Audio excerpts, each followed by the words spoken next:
Welcome to another edition of Eyes and Teeth, the Water Rats. The Water Rats are a group of entertainers who meet every couple of weeks for social get-togethers. We talk the same language, the language of show business. We also have a group of men called companion rats who are not entertainers, but are great supporters of our cause. These include His Royal Highness Prince Philip, Water Rat number 573.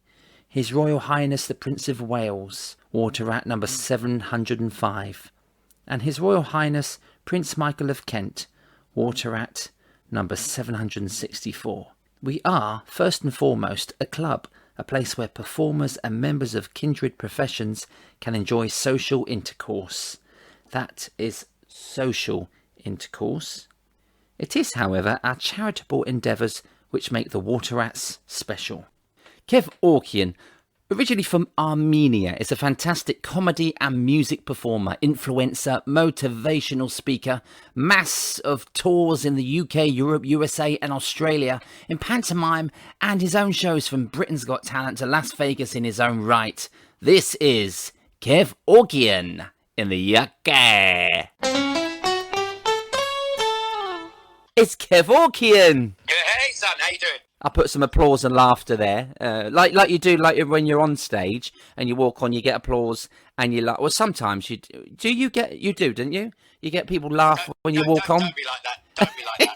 No, be like that. I don't just walk on stage to silence and walk off to silence. You know, I walk onto the stage. We do these days. When we do gigs these days, there's no audiences, so we've got no choice. well, you say that. I usually walk onto stage with people having a doubt why, in God's name, there's an illegal immigrant walking on stage to do a performance. That's usually the start of my. Yeah, but by the time you walking off the stage, those people love you.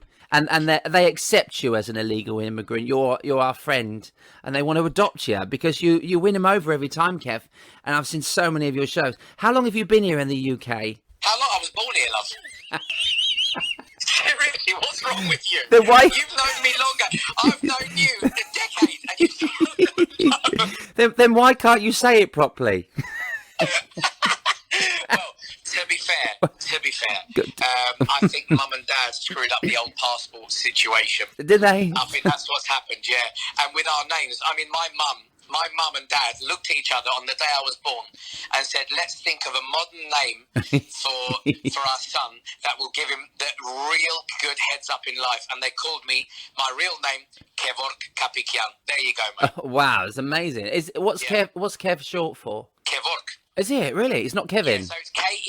So basically, I mean, here's a bit of knowledge for you. Amazing. Kev Ork. So my stage name is Kev Orkian, but my real name is Kev Orkian. So what I've done is I've taken Kev Ork, which is Kev and Ork. Make two names.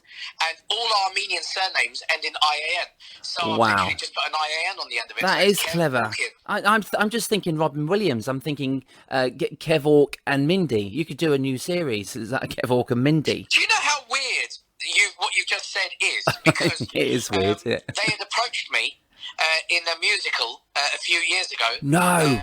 To actually play Robin Williams from Mork and Mindy. Mork. Wow, that is weird. We're tuned in. I like that. Yeah, absolutely, mate. Absolutely, we're tuned in, mate. Yeah. So Mork and Mindy, nano. I love it. It's just Kev Orkian coming out of the big egg. I'd love to come out of an egg. Wouldn't you? Great, wouldn't it? Yeah, flying in an egg through space and then landing in Hertfordshire. Where do you live? North London. No, Hertfordshire.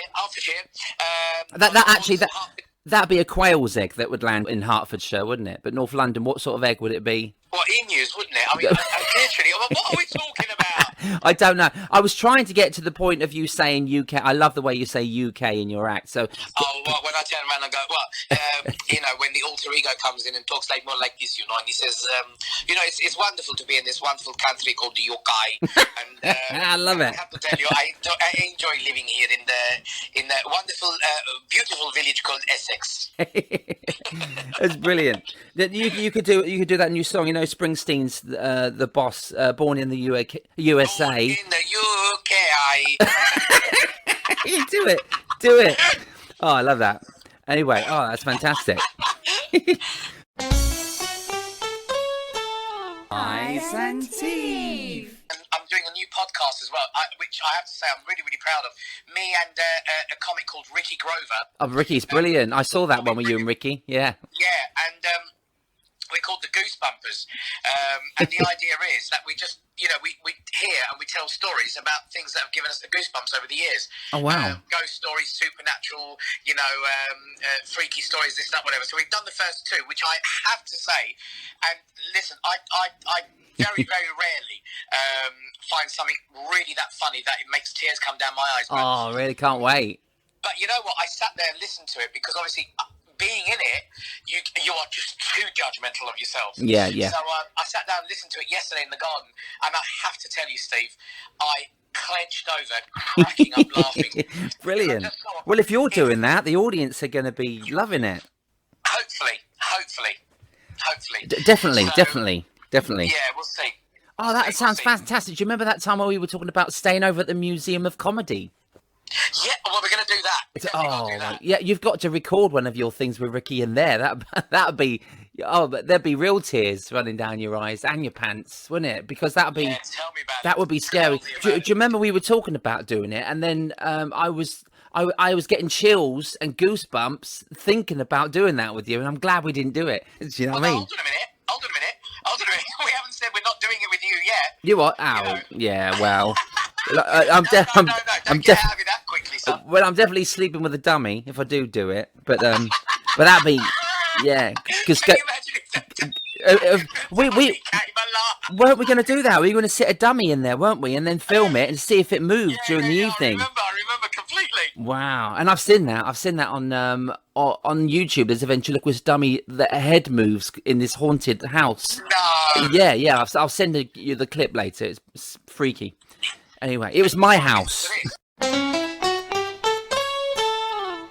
So you studied before. I mean, you've only been doing comedy really for 11 years now. 10, 11 years. Yeah, about that. Yeah. So I've been doing comedy for about 10 or 11 years. The thing was, I first stumbled upon it in the millennium when they asked me to do the Blackpool summer season. Oh, okay. And I was really, really excited to do that. So I went up to Blackpool. I was on stage with John Inman, Billy Pearce, Jimmy Cricket, and the Nolan sisters, and I absolutely adored it. But let me be frank and honest with you, I was rubbish as a stand-up. I mean, they were showing me the ropes, but I was doing like 6 or 7 minutes of stand-up comedy, and that was it. And that was a major like scare tactic for me, because before that I'd always shared the stage with like 20 or 30 cast members in musicals. I'd done 10 or 11 years of musicals. Yeah, musicals. So did you not have a piano or keyboard at all on this particular show? I did. Oh, you did? Okay. I did. And the one thing that I did start putting together was ideas and certain ideas on how I would play a certain track or what I would do. And I had different comics give you different ideas, and that's kind of they basically put their arm around my shoulder and went, look, this is how you need to do it, because at the moment you're crap. So I kind of started that way, and then literally did 18 weeks or whatever it was in Blackpool, and then I went back into musicals. I thought, this is not for me. Okay. So I did. I went back into musicals for 3 or 4 years, and then in 2006, I think it was, when I thought, no, I can do this now, and I went and supported Joe Pasquale on tour. Brilliant, and that's where it took off. I mean, it's literally when you just get into comedy, and since then you've become one of the most sought-after storming acts around the comedy and the corporate circuit. And it's quite a fast turnaround, actually, for how successful you became when you actually kicked off. So do you think the Joe Pasquale tour actually was where you were born, really, where Kev Orkian was... Well, I'll be honest with you, it was just slightly before that. Okay. Because it's a really, really weird story. But I was at Linda Lasardi's house, as you usually are. I dreamt about those times when I was a kid. And then I always dreamt about being in her house. Did you? Just being in her house? Yeah. No, carry on. Well, no, okay. Well, I can tell you some stories, love, but this particular one, I was in her house, and I was on the piano, and I was entertaining her, Sam, a couple of other, I think it was Paul Gascoigne and Bradley Walsh. And while I was entertaining them, Bradley fell off his chair when I did the routine. Yeah, wow. And Bradley said to me, mate, he said, I've not laughed like that in a long time. And I hadn't even done stand-up. It was only on the piano. And I was doing this comedy routine on the piano. So he said, I'm going to put you forward to the Masonics Gala dinner. Okay, so brilliant. I said, all right then. And I went to do it, directed by Bonnie Lisco, believe it or not. Wow. who I then ended up doing pantomime for every year in Australia. But I did the show, and in that show was Jim Davidson, Brian Conley, Bobby Davro, Joe Pasquale, and Cannonball. Incredible. All them top names. Yeah. And believe it or not, I actually went on the road with every single artist for the next 6 years after I did that event. Wow. They all wanted you. Yeah. So I was very lucky. Yeah, what a moment though. I mean, to have. I mean, you said about all them people in Linda's house. Then you mentioned Paul Gascoigne, but Bradley fell off the chair, but Paul didn't. That's strange. That's kind of weird, isn't it? It's kind of weird, yeah. And actually, at the time, he wasn't drinking either. He'd been told by the doctors not to obviously consume any alcohol. Yeah, so, bless him. Yeah, he was like that. Although saying that, Linda Lasardi kept going into the kitchen and downing a gin and tonic, and then and I'll never forget, her daughter was singing "Dirty Dancing's Time of Our Life," and as oh no, as Linda ran up towards me to say "Catch me, catch me," I moved out the way and she landed on the floor. I have never laughed that hard in my life. There's a lot of laughing going on that night. That's brilliant. Oh, it was brilliant. Absolutely brilliant. Every time we've been to Linda and Sam's, we've had, just so much fun. They're just such a fantastic couple. Yeah, I remember doing a show with yourself. Cliff Richard was on it, Brian Conley, and you stormed it. It was Her Majesty's Theatre. Sam was on it. Linda was there, and I remember the after show. Dora Bryan. Dora Bryan, bless her. What a great night that was, though, wasn't it? That was one of my favourite nights. Just remembered, yes, we all did that together. And do you know what? Let me tell you a story on that no one knows. Cliff obviously came, and he was very, very ill. I watched rehearsals, yeah, he weren't well. And he wasn't well at all. And he turned around and said to the producer, who was David Hill from E3, yes. He said, David, look, I'll be honest with you, I'm really not well. He said, is it okay if I close the first half? I remember. And David said, Kev was closing it, but he said, you can. And David said, do you mind closing maybe the second half or coming nearer to the end? I said, yeah, no problem at all. So Cliff comes up to me and goes, do you know what, I'm so thankful for that, thank you very much. I said, no problem at all. So he goes on, and he literally, do you remember what, it was like 3 or 4 songs, bless him, and he had the audience in a frenzy, didn't he? Yeah, they loved it, because it was raw, Cliff Richard, wasn't it? He was hoarse, and it was incredible, yeah. So. And as he walked off stage, with his guitar, I was there watching him, and I put my hand up, and I said, amazing. Right, as if to say, give me a high five. And I said, amazing. and I thought he put his hand up to smack me as well.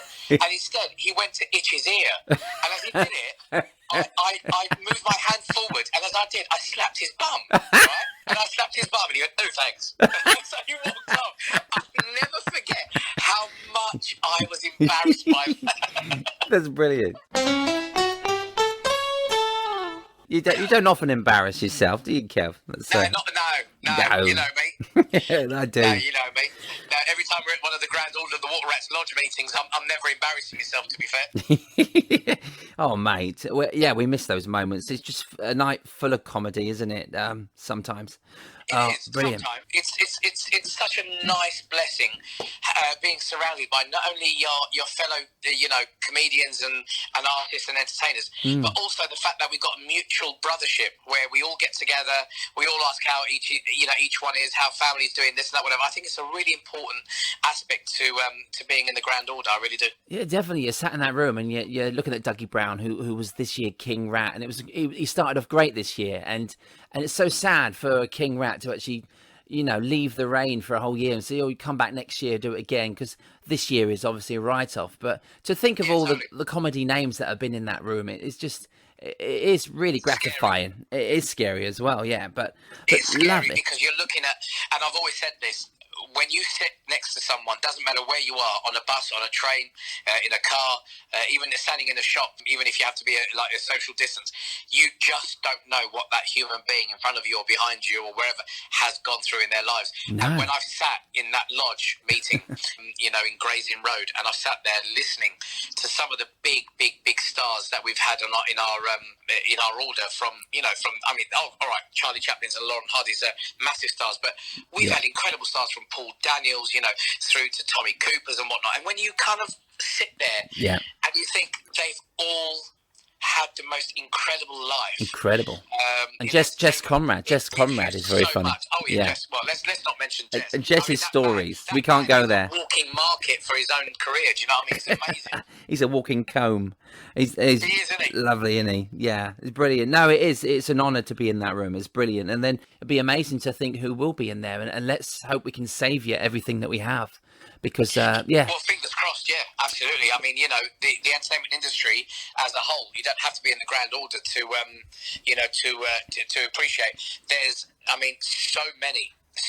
so many wonderful entertainers, singers, actors, ventriloquists, dancers, performers that entertain this country and the world, who are sitting twiddling their thumbs going, what about us? You've forgotten about us. When do we come back to work? Do you know what I mean? Yeah, horrible time. And obviously just 125 people, even just this Christmas, mate. And we've just been announced Thursford has been pulled, which is really sad for you, mate. From your footsteps, wasn't I? Because you were there last year. I had a great year. Yeah, really looking forward to you. Because we came and saw you. You were amazing, pal. Thanks, buddy. I'm really looking forward to you doing it this year, mate. Well, next year now, but next year now, yeah. Yeah. Well, they called up basically and said, "Look, Kev, we've made a strategic decision not to go ahead this year. Yeah. So we will be starting again next year. Will you come back?" And I said, "With pleasure." Yeah. Oh, bless you. Oh, it'll be amazing, come back bigger and better. But I think I did need a year off after I'd done it, actually. I think just needed that rest time. Did you really? So, no, not me. No, they did. They did. Oh, right. They just, we need to let people stop laughing through the year. And then... you were hysterical to me. I'm joking. It was funnier than you, though. No, always. Arthur Lager's he's been in the business a long time, that lad. Yes, he's an illegal immigrant, to be honest. But Can you tell me about your illegal tour? Because I think you were touring with so many big names, and then you went out and just done your own tour, and it worked. Yeah, well, what I do is I don't tend to stick around just in England. I go all over the world. So I've created a big fan base in Australia, America, Canada, Europe and the Middle East. I know, mate. You're world tour, and so you got like Las Vegas, New York. I mean, all over. Actually, you've done quite a lot. Las Vegas has been a blessing. Yeah, I'll be honest with you. Las Vegas was a blessing because I kind of got approached by a promoter out there and said, he said, "Will you come out and do a show?" I said, "Yeah." So I went out there. I did a one-nighter. And he said, "Right, you're booked." He said, "We'd like you to come in for 2 weeks and headline the Tropicana Hotel in Vegas." So I said, "Are you serious?" He said, "Yeah." So every year for the last, 5-6 years, I've been now headlining, and I have a residency in Vegas where I go and I just do, a couple of weeks, and I sell out 2 shows every night for 2 weeks, and then, I get to see some of our old friends there, like, Penn and Teller and some of the other big names out there, and I just have a really nice time. So every year, two of my weeks are dedicated to Vegas, which is a blessing, really. Mate, that's amazing. Not many can say that, and so well done. Really proud of you for that. It's really great to see your face up on that board in Vegas, when you're advertising it. It's incredible. And when I go out there, I'm going to time it for when you're on, because that'd just be amazing to say, "That's my mate up there." Well, there he is. If you're going to time it's brilliant. Come out and then join me on stage. I just go, "Ladies and gentlemen, by the way, my illegal cousin," and then but you've got to do a foreign act. I will. I'll have a foreign dummy, everything. That's it. Have a foreign dummy and come out and call him. Little Kev or something. No, you can't have Ahmed. We've already got that one. I'll have Little Kev. Yeah, that'll do. Little Kev version. Yes. Hello. Hello. You've also done Cape Town and South Africa as well, the comedy festival. How did that come about? Do you know what? Do you know what? You keep pointing these things out, and I keep thinking I'm so blessed. I got approached in 2010. I got approached by the Nando's Comedy Festival in Johannesburg to go out and do my tour, my stand-up in a festival. And the same year, just like you and I have both done, I did Britain's Got Talent in the same year. Yeah. And Britain's Got Talent, I got to the semis, and then due to some, contractual disagreements, I was then obviously, I had to pull out the show, and I was buzzed off the show. Yeah. Thank God. And that was all good and hunky-dory. Anyway, a week after I got buzzed off, I got a call from the Nando's Comedy Festival saying, if Simon Cowell thinks you're not very good, we probably think the same, so we're going to let you go. Really? I said, wow. Yeah, but you've booked me for 5 months. I said, why would you let me go now? And they said, yeah, we've decided we're going to do that. We're going to go with someone that is more guaranteed to get us a good laugh. And I went, oh, okay, fine. They were really rude to me, so I thought, no worries. When one door shuts, there's always another one that opens. So I went and did the Edinburgh Fringe Festival. Wow. At that festival, I was in one of the very, very small rooms with about 20 people, not even, probably about 18 people, sitting watching my show. And when I finished, I went to the back of the room and I greeted and thanked each and every person that left. And this guy came up to me and he said, excuse me, he said, I think you're fantastic. He said, your act is one of the most unique acts I've ever seen. I said, well, that's very kind of you. He said, I would like to invite you to Cape Town to do the Vodacom Funny Festival. I said, that's nothing to do with Nando's, is it? He said, no. He said, they're our competition. Wow. I said, that's bizarre. So I told him the story, and lo and behold, the following year, I went out to Cape Town, and I did my first festival there in 2011, and for 6 years, back to back, I went out every year and did the festival for 4 weeks, including being the fastest comedian, English foreign, as in foreigner to them, foreign comedian, to sell out an arena with 4,000 people, which I did, and it was just insane. And I've been there 7 times. I've been there much more than that, but 7 times for the festival. I'm the I think the longest running international act to appear on the festival. Ah, it's fantastic! Wow. It's an amazing place. It's just wonderful there. Yeah, I've been to Cape Town, obviously on cruise ships, just for the day. I burnt my head on Table Mountain. It was cloudy. I didn't think the sun was shining through it. But to do that festival, it seems like all these things come to you, Kev. It's like, Vegas, and then Edinburgh Festival is brilliant to do. That's big to get, isn't it? No matter how big the room is. I mean, it's where opportunities happen and stuff. And so it's just fantastic. But when you entwine your comedy with your piano skills, the audience don't know the years of practice and studying that go into your piano before you added the comedy. And there's no aspect of them actually knowing how difficult it is to perform a comedy spot on one of the hardest circuits, and then earning your standing ovations on cruise ships and in your own world theatre tours. How do you think that process has come about? Getting to that stage where you can get the laughs with not just piano playing, where you're bloody good at playing the piano and a master at it, but you're equally a fantastic. You're still there? Yeah, absolutely. You're equally an incredible comedy act as well. And how do you make sure both of them are top notch, like they are, and then you mix them together so well? I think first and foremost, it's gratitude. I think I'm grateful, and I've always been grateful, and I actually take time in my daily life every single day to be grateful for every blessing that I've ever had. And I think another reason why I've been very, very blessed in this business is because not only do I enjoy what I do, but I also find it incredibly important to show the world the talents that I've been given. Because if you don't show the world what you have, how will they ever discover it? Of course, yeah. And I think it's very important in our business to never ever. Paul Daniels had a great quote, and I've lived by that quote. He was one of my closest friends, and I was devastated, as you know, because he was a water rat with us. I was devastated when he passed, but I'll tell you something. He always said to me, it doesn't matter if someone pays you £20, £200, £2,000 or £20,000. He said, no matter what they're paying you, no matter where you're performing, do it. Wow. And I said, why is that? He said, because you never know who's watching. That's true, isn't it? You don't know who's at the back of that room. You don't know who's watching. Can I just ask you, was you working for Paul that night, and did he give you £20? No, he didn't. He gave me jack all. That man gave me nothing to perform for. Do you know what? I'd done pantomime with Paul and Debbie, and we were devastated for Debbie and the family, obviously. But we lost a true great, didn't we, in Paul Daniels? He was funny. We lost a true great. What a master. We lost a man that had wisdom. Yes, he was television, wasn't he, for 10 years at least? He was. Yeah, he had wisdom. I mean, that man. I spent many, many, many wonderful hours. I mean, I even stayed over many, many times in their home, and and we used to sit there, and I knew the real Paul, and the real Paul was a man that never, ever, ever in my entire history of being with him did he ever stop teaching and performing magic. No. Even when we went to a pub while I was on tour with him, with his Paul Daniels show. I was his support act. We went on tour. We must have done about 40 dates.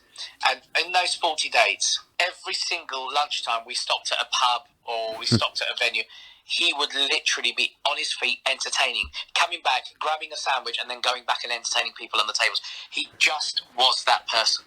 That's amazing. It seems like Ron Lucas. I mean, to me, Ron Lucas, my hero, comedy ventriloquist. Yes, and when we'd done a couple of dates over here together, and Ron would be entertaining the bar staff. And we were together for like 9 days before we'd done 2 shows together. But we were like rehearsing, talking, getting to know each other. And we'd be going for lunch. He'd be doing the distant voice. He'd be doing all that at the bar. And people were amazed and didn't know if it was me or him doing it. And then, but by the time we got to because he was entertaining so much doing the distant voice, we got to the actual tour dates and he'd lost the ability to do the distant voice because he was entertaining people so much. It is in your blood, isn't it? Bless him. It is. It's in your blood. And if it wasn't for Paul Daniels, Ron Lucas would not have come over here. Paul Daniels and his magic show, actually, and John Fisher were key in bringing my hero over. And then I ended up meeting Ron out in Vegas, and then we done a show. So all of these things happened because of Paul Daniels, and it's funny how things in this business where one person can make a big difference, like a domino effect, like 30 years down the line, it can make the success of something else. So I thank Paul. Steve, I totally believe in that. Yeah. I really believe in that. And I think one of my key elements of my life and my legacy that I want to leave behind one day when I die, when I'm 103, by the way. I just want to let you know what age I'm dying. But Brilliant, good. I absolutely want to leave a legacy behind. And the legacy I want to leave behind is the one that not only has changed the face of entertainment, which is part of what I want to do, and it seems like a very, very, very apt time to do that, but also to leave a legacy of nurturing upcoming talent, because our business requires it, demands it, and needs it. And I don't care what anyone says, you do not start off being amazing in this business. No. You start off understanding and experiencing this business. You then become amazing. And definitely, once you become amazing, you have to pass it on. Yeah, I always believe in paying it forward. I was talking about that the other day to a younger artist, who just wanted to hear a bit of advice. And I was going to talk about you nurturing great comedy talent. Even you've had the best contacts in the business on Howlin Entertainment, Howlin TV, and your Howlin comedy clubs. People are howling at you, but who has been your greatest find to date? Sort of because you're nurturing so much great comedy talent, and you don't have to pick one specific, but give me a couple of examples of some of the people you're nurturing. I'll tell you what, I'll go beyond saying some people. I'll go beyond actually saying some of the projects that I've developed, I think, have become the key aspect to my life. And what I mean by that is one of the things that and you, by the way, because I know you equally as me have been in pantomime for many, many years. One of the things that I was very, very keen on doing, and I got very worried doing, was seeing the lack of good quality entertainment coming through the ranks in pantomime. And the reason I spoke to a number of massive producers from, your John Conways, Kudoses, Imagine Pantos, UK Productions, you name them, I've spoken to all of them. And one of the things that was very apparent was that due to the fact that there were no working men's clubs and no real places for people to get on stage and die on their backsides and then work their material, a lot of comics and a lot of performers in pantomime were being handpicked from reality shows and from basically shows on television that don't necessarily have a backbone of entertainment or certainly comedy. So when I was performing in pantomimes up and down the country for, I think it's 20. I think I've done 27 now due to the ones that I've done over in Australia as well. Wow. And whatnot. I was looking at I was looking at quality of performers declining. The good ones, particularly the people that create real magic on stage. Just talent, yeah, proper performers, yeah. Proper performers, and it became quite a daunting reality to me when I thought, wow, when's the next Kev Orkian or Steve Hewlett or Matt Slack or Tucker or Ricky Kay or what? When is the next batch of these guys going to come up the ranks? And I know, yeah. Looking at it, I didn't see it. I'll be honest, I didn't see it. And there is one or two, but that's it. And there's over 150 different productions of pantomime around the country, and you can't just rely on reality stars that have done maybe Love Island or Big Brother or whatever, or I'm a Celebrity. Suddenly, them taking the reins as a performer in pantomime, because pantomime is ultimately, and we know that it is a big financial investment as it is a game. But when you look at, a pantomime, ultimately you want to go and laugh. Yeah. Ultimately, you want to see magic.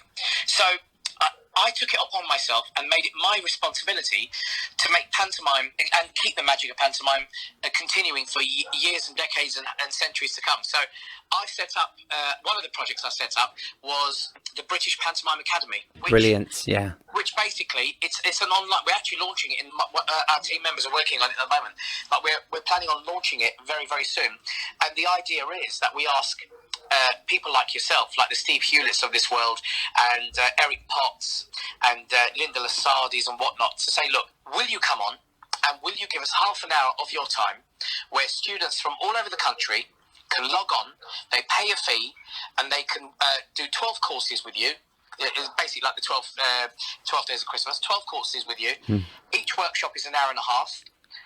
And that includes acting, that includes the magic of how to work your scripts, audition techniques, comedy techniques, this and that, whatever.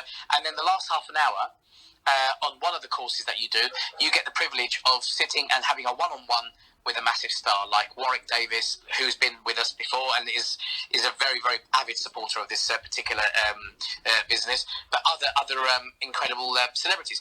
And the idea is that we share and we nurture and we pass on our experiences to upcoming new talent, and then ultimately that's the online version, and then ultimately the physical version is we do a week's course in London, and then they do a showcase for potential casting directors. No, that's fantastic, Kev. Brilliant. That's what we're trying to do. Yeah, what a great idea. I mean, there are people that will benefit. There's still young variety artists out there like Tommy Rollison, Max Fulham, Jay Rawlings. There are young talent. All three you've mentioned there, Steve, are honestly the next generation of comics and artists that will be coming up the ranks, and we'll be sitting there thoroughly proud of them and enjoying their talents as much as the Jim Davidsons, Brian Conleys and Bobby Davros and Joe Pasquale's have enjoyed us coming up the ranks. Definitely. Those three have sat and watched us, in our generation, and we're still the younger generation, me and you, but we've got people that have admired us like we have admired that generation you talked about. So absolutely. Yeah. Wow. What a fantastic thing, though. It really is nice to have something to aspire to. That's one of the projects,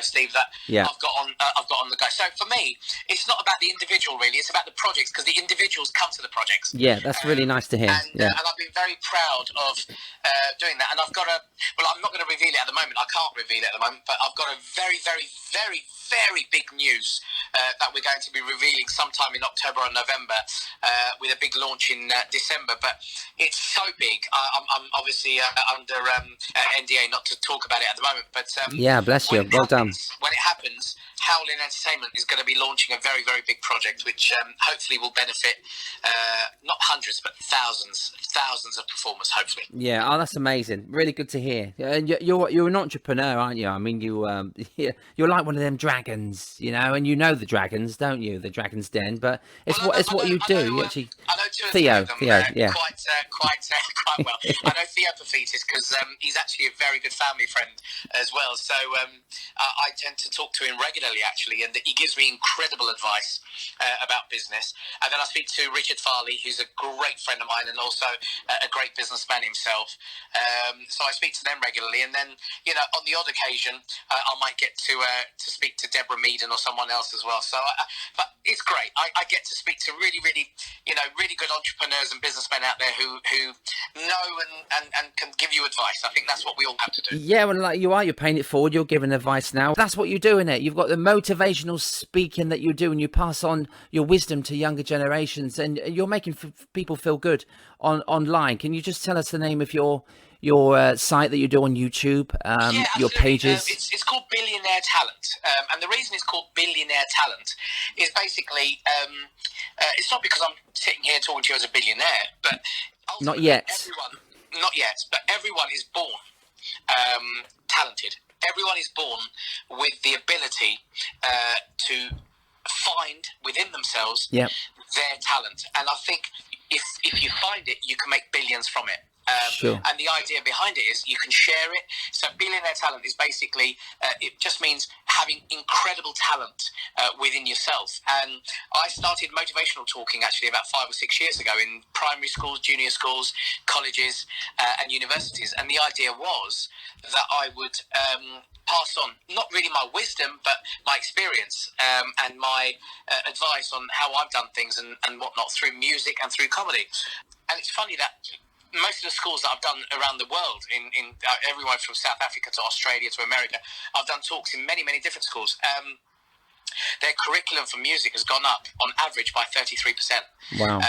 Which kind of tells you that, you know, children need to be motivated, they need to be excited, and they need to be, you know, they need someone to come along and give them positive, you know, kind of inspirational speaking. So I started doing that, and then when obviously the lockdown kicked in, I thought, you know what, I'm hearing a lot of people being very depressed, stressed, bored, upset, and a lot of people finding it hard to cope. And I just thought, actually, everyone's looking at this particular thing in the wrong way, because if we're all looking at the lockdown as a negativity, then everything negative is going to happen. Yeah. But we have a choice, and this is what some people categorically forget in their lives, that everything up to today has been through choice. And the fact that I am speaking to you right now is through the choice that you made to contact me and say, will you come on my show? Yeah. So it's a choice we make in life. You draw it into yourself, don't you? Everything that you're thinking. And I think ultimately a lot of people out there, and I'll tell you something, it's a scary amount of people. It's 99 point something % of this country and the world. 1, don't like their jobs. 2, do not like being in lockdown. 3, look at life in a very negative aspect.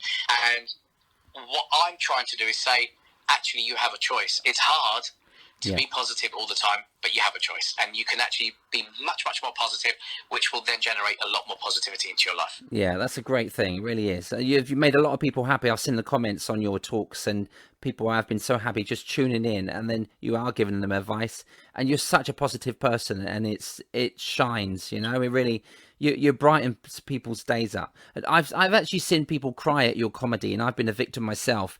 It must give you gratifying feelings seeing your masterpiece on stage, seeing that it worked, you know, your idea actually put onto stage and it works. And you're a great ad-libber as well, you know, so if you get heckled, you'll deal with them. But you've got a set piece that you do, but you can go off the piece and you can come back again. So you know what you're doing when you're on stage, don't you? Yeah, but I think like you as well, though, bro. When it comes to your act, once you know it in and out, and it's like drinking water. It's like walking. It's like having a shower or picking up your phone. It's natural. You do it without thinking. And when you get to a part in your act where you don't need to think about it, you just need to enjoy it. Yeah. Then when you need to ad-lib, it automatically comes to you. When you need to do something different, it comes to you. And there's been many, many, many, many times where I've actually stopped my act and I've just sat on the piano and I've just entertained people with just music. And I've enjoyed that more sometimes than I have just doing the comedy. Yeah. So nice to have the choice. Yeah. You've got to be within yourself, and let's face it. If any of the young talents are listening out there to your show, which they should be, because this is a brilliant program you do. If they're listening to it, ultimately, practice makes perfect, and it doesn't matter how many times you think you know that joke can't get any better, then you're wrong. Ice and Teeth. You're big down under as well, Kev, aren't you? I've heard. What do you love about the? You should stop talking to my wife. You really should. What do you love about the Australian audiences? I've had one of my most memorable nights on a Sea Princess cruise on a ship, and it was full of Australians, and it's probably the best night I've ever had. There's something about the Australian audiences that just love to be entertained, don't they? Yeah, they do. And they love you. You know what? They do. They love to be entertained. I mean, I've been out there, like I said, for 5 years doing the pantomime out there every year at summer, which is winter there, but summer here. So I go out June and July and I go and do a pantomime there every year. And I have to tell you, I absolutely adore it. I've got a massive fan base there of people that come and see the show, particularly knowing that I'm going to do it. I then end up doing a few stand-up comedy shows as well, and I have a great time. But I have to tell you, the audiences out there are second to none. One, they laugh with all their heart and soul. Two, they get involved, they accept it, they enjoy humour, and like the Brits here, they are very, very, very up for sarcasm and witty humour and dry sense. They love it all. They love it all, and they embrace it. And every time I'm out there, I probably spend more time at the stage door doing meet and greet than I do on stage. Really? Wow. Yeah. You're like the Ken Dodd because he loved truly, this audience, truly, you know. Truly, the Ken Dodd of the stage door. Yeah. Yeah. But, wow. But it's great, and I think audiences all over the world are very different to each and everyone's country. But sure. Canadians are amazing, Americans are amazing, Australians are amazing, but everyone has their own sense of humour and style. So what I've done over the last 20 years is adapt my sense of humour to the actual country. So I have a book that I basically go back to refer to that has all the jokes that I would have done in that particular country. Simply because if I did a joke, like for example, here's one for you. Here's a really standard joke that we all use. It's a very standard joke. It's been around for 60 years.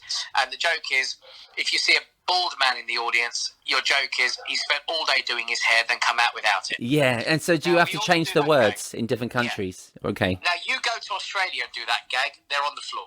Right. You do it in India, they're on the floor. You do it in Saudi Arabia and whatever, they get it, but they're more obliged to titter rather than laugh. You take it to America, people get offended. Really? Wow. Yeah. That's so interesting. I did it out there, and no one got it. It's on video. Where I turned around and said, look at that man, spent all day doing his hair, then come out without it. No, Nothing. wow. Nothing. Isn't that strange? Yeah. So different jokes work in different countries, and I've kind of learned to adapt, and then here's the main one. One of my jokes, which I do, is I say I come on the Eurotunnel. It's wonderful, very fast train. It's very windy, but I hold on top very tight, and I do that joke. Now, if I take that to America, no one knows what the Eurotunnel is, sure. or the Euro train. Yeah. So I turn around and I change it, I adapt it, and I say, I come on your Virgin aeroplane, very nice. American Airlines, very, very nice. In the cargo, I sleep in the cargo, and no toilets in the cargo, just suitcases. So it's wonderful to see people when they go, oh my God, on the conveyor belt, I think my perfume has leaked. No, it hasn't. That kind of thing. That's so I lovely. do all those kind of humours. You've got to change it. You've got to adapt to your audience. That's brilliant. Well, I first went out to work with the Osmonds, and Jimmy Osmond was my boss, and we got that first night in Branson, and all he told me to do was just slow down. He said they loved what you did, they love you, but just slow down what you were saying, that your accent was a little bit too fast. And so the second night I went out, I slowed it down, and then he'd asked me to change one or two gags. Don't do that one. Can you put this one in that I've seen you do?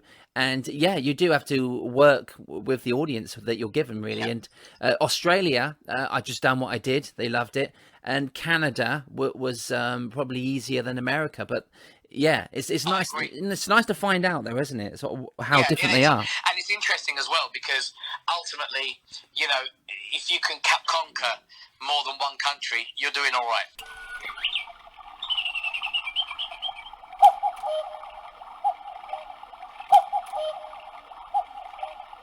You've not only make people laugh and cry with laughter, but you're really good at being an actor. You're a great actor. Now, I've seen you play the one and only Dudley Moore in Goodbye, The Afterlife of Cook and Moore, Pete and Dad, and it was such a poignant masterpiece of work that you also produced, didn't you? Did you produce that? The first year that we co-produced did it, with Jonathan Hansel and Clive Greenwood, who should be taking the compliment for writing the project. Yes. Said to me, they came and saw me in the Infidel in Stratford upon Of course. Stratford East. Yes. And they came and saw it, and they said, "Look, Kev, you are just the spitting image of Dudley. Do you think you could play him?" And I said, "Yes, absolutely, I can." So I took the role, and we did the Comedy Museum. We did a 4 or 5 week run there, sellout. I mean, every night was a sellout. It was brilliant. I came to see it. Yeah. Yeah, and it was brilliant, and I had a really good laugh doing it. And then we took 2 or 3 years off due to other projects. And then I said, "Look, I want to bring it back, and I want to produce it." So we produced it in Dingballs in Camden Town. Okay. Again, we literally had sellouts every night, and it was just so much fun. So much fun. Such a great idea. I truly love playing Dudley Moore, and so much so that I'm actually looking at taking the role onto a television project and actually trying to do a version of it on TV. Oh, amazing. What was it like getting to know one of your comedy heroes and then playing him yourself? I mean, did you feel like you were him? Because he plays the piano so well, he was funny. And did you actually live the role before you went on stage? Like role play, you know? Did you? Yes, I did. Yeah. And at the time, my twins were only 2 years old. Right. And when I got into the role, it was quite dark, the project. And I'll be honest with you, I struggled to differentiate between myself and Dudley Moore on certain aspects of his characteristics. And my wife used to say to me, "Well, why are you being so rude? Why are you effing and blinding in front of the kids?" And I said, "Well, the kids aren't here." She said, "Yeah, but they're in the house. Yeah. They're sleeping, but you're still effing and blinding, and they can hear you." And I said, "Well, I've never sworn in front of my children." And I was getting more and more angry with her. She was getting angry with me. And I said, "So do you know what it is? I think it's the fact I'm trying to play Dudley Moore, and I'm not leaving him behind. I'm taking him with me." Right. And I felt like he had suddenly become like this spirit that was walking within me. Yeah. So I said to my wife, "Would you go and stay at your parents' in Northamptonshire for a week while I get this character under my belt?" Wow. And then come back. That so intense. She took the boys. Yeah. Yeah, took the boys, and she went for a week. And during that time, I rehearsed and played the piano in the house. And I was doing hours, not just minutes, but hours a day, like 10, 12 hours a day, either doing the role or playing the piano, doing the role play. And I got it down to a T within about 5 days. And I'd watched every single episode of anything he had ever done on YouTube.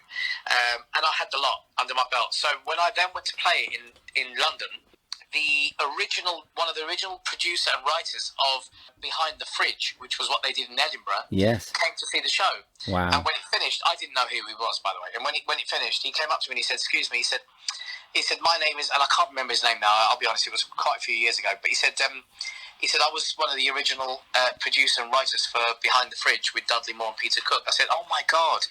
I said, "What a privilege to meet you." And he said, "Oh, bless you, pal." He said, "Can I just tell you something?" I said, "What?" He said, "I think Dudley is inside you right now." I said, "What do you mean?" He said, "I worked with him a lot." He said, "And whilst you were talking and then you sat on the piano," he said, "I closed my eyes." He said, "And I truly felt I was sitting next to him again." That's beautiful. Wow. And I just went, "Wow, thank you." And he just said to me, "You can't let this go." He said, "You need to do more with Dudley." He said, you are him." So I then got approached by Relativity Media that month, not for Dudley Moore, but believe it or not, for 2 of my other heroes, Abbott and Costello, and Peter Falk, Columbo, to play the life. Brilliant. For a movie. So nothing's come yet because obviously everything's been put on hold. But it's quite interesting to see the projects that come through something you passionately love doing. Do you know? It is. It's beautiful. Dudley Moore, even Les Dawson, great examples of comedy pianists. Absolutely. Victor Borger. I was just going to say Victor Borger. What do you think of him? Isn't he funny? Legend. Yeah. Legend. And did you study all 3 these? Of my heroes are dead. Sad, isn't it? Wow. Yeah. Evolution. But you know what? Now you're up there, Kev. You're up there with one of them, and you're not dead. So you can carry the candle, and do that, and let people talk about you when you're 103, and wasn't he great? Yeah, but so was Dudley Moore, Les Dawson, Victor Borg, Kev Orkian. You're there now, and this is for you to make your moment, and you do it so bloody well. I hope so. Yeah. I hope so. Yeah. And you've worked with some great people. We're getting to the end now. So what was it like to work with Dame Edna Everage? She's a comedy legend, literally around the world. Are there any more living comedy legends you'd love to collaborate with? And what was Dame Edna like? Well, Dame Edna, I've got a great story for you on this one. Dame Edna, Barry Humphries, who plays Dame Edna, Barry Humphries came to rehearsals for the first day in pantomime. It was his first ever panto. He'd never done panto before, so he turned up. We met him, and he was just delightful, absolutely delightful. Like most celebrities, he just turned up, he introduced himself, he didn't make himself out to be some glamorous, massive star. He just came in and said, "Hello, I'm Barry Humphries." He said, and I'll be playing the mayor. And I just thought, well, if that's how you're opening your sentence, you must be the most humble artist I've ever worked with. And we started talking. We got on like a house on fire together. Obviously, most of my scenes in pantomime were with him. So we're in rehearsals, and for the first at least 6-7 days, Eric Potts was directing. We didn't really use costumes or anything, and it was great. And we did the rehearsals, and it went wonderfully. You know, the script was going. And there was quite a few moments where Dame Edna would come up to me and go, or Barry Humphries, would come up to me and go, "Kev, I'm really struggling to remember this line. If I don't, will you help me?" Yeah, absolutely. You know, so. We were really, I mean, we connected really well as friends and certainly as artists. And then it was about 6 or 7 days, and we got to this one moment in the script where Dame Edna appears, and we looked around in the rehearsal room, and we couldn't see where Barry was sitting. And someone shouted out, "Where's Barry?" And this door opened, and Dame Edna, in full regalia, opened the door and came in and went, "Hello, Possum!" And I'm not joking. Wow. I screamed like a 6-year-old girl just having a puppy for the first time in her life. Right? Wow, That's what a how much I moment. screamed. And I'm not joking, I teared up. And we rehearsed for 2.5 weeks, and we opened. And if I told you this, hand on my heart, truth where truth to be told, I did 82 versions of 12 Days of Christmas. 82 times, sorry, not versions, 82 times. Yeah. I did the 12 Days of Christmas. And in Wimbledon Theatre in London. And 82 times that man, dressed up as Dame Edna, sat by the side of the stage and watched it every single night. And if I told you that character, Dame Edna, said one positive word about the performance every night, because he said that was his favourite routine of all time. And every night I walked off stage in a sweat, he would turn around and say to me, "Fantastic." Following night, brilliant. Following matinee, I can't even think of any more than two. Phenomenal, exuberant, fantastical, shockingly brilliant. I mean, isn't that lovely, isn't it? You were just waiting for the next word, weren't you? Yeah, and I was waiting for it. And, would you have said repetition if he'd have repeated it? No, I would have told him. Yeah. No, you failed. But 82 times. Oh, isn't that nice? Dressed up as Dame Edna and made the audience cry. And do you know what? My favourite celebrity that I ever worked with was Dame Edna, definitely. Oh, that's nice. Followed closely by so many other people, from Linda Lasardi's through to the Warwick Davises. Brilliant, man. You're such a positive person, and you spread tears of laughter and happiness, positivity, and that's why we love. It's all about, Steve. That's why we love Kev Orkian. Kev, thank you so much, mate. I really appreciate your time. I know it's precious, and you're busy. You've got to go and be an entrepreneur. I can't say words. No, come on, you've got to do it right. You can't just go, "You're going to be an entrepreneur." Right? You can't do that, Steve. That's not me saying, "Oh, you're a great venture close to you." It doesn't work. Okay? So take that line again. Start again. Well, thank you so much, Kev. You're a phenomenal entrepreneur. Oh, Kev Orkian. You know, I mean, you do make people laugh. You make people laugh. You make yourself laugh, and tears of laughter. I actually find myself very funny, Steve. I've got to be honest with you. I actually watch my own DVD, which is now on Amazon Prime. I'm watching that tonight, actually. Oh, wait, just tell us a little bit more quickly. But it is on Amazon Prime. And then leave feedback. It's called The Illegal Tour. If you look up The Illegal Tour, you'll see it. Oh, we're watching it tonight with a glass of wine. That'd be amazing. And you're brilliant. And I was going to try to say the word entrepreneur, but I'm going to say billionaire. This time next year, you will be. Thank you, Kev Orkian. You're a superstar, brother. Love you. Thank you. Love you too, Stevie. God bless you, mate. Eyes and Teeth. Thanks to Kev Orkian, a force of nature in the world of show business. And I say that because he's not just a unique comedy act. He literally merges his workload with pantomime, comedy and music, musicals, plays, TV, commercials. With his agency, his online shows and workshops, the lot. Since this last chat, the secret news he mentioned in this podcast has been announced. And Kev is now the CEO of Jongleurs Group. Yes, and I wish him all the best with reviving more comedy venues for comedians out there, which gives them hope after the terrible year we've had working in our living rooms and in car parks or people's gardens.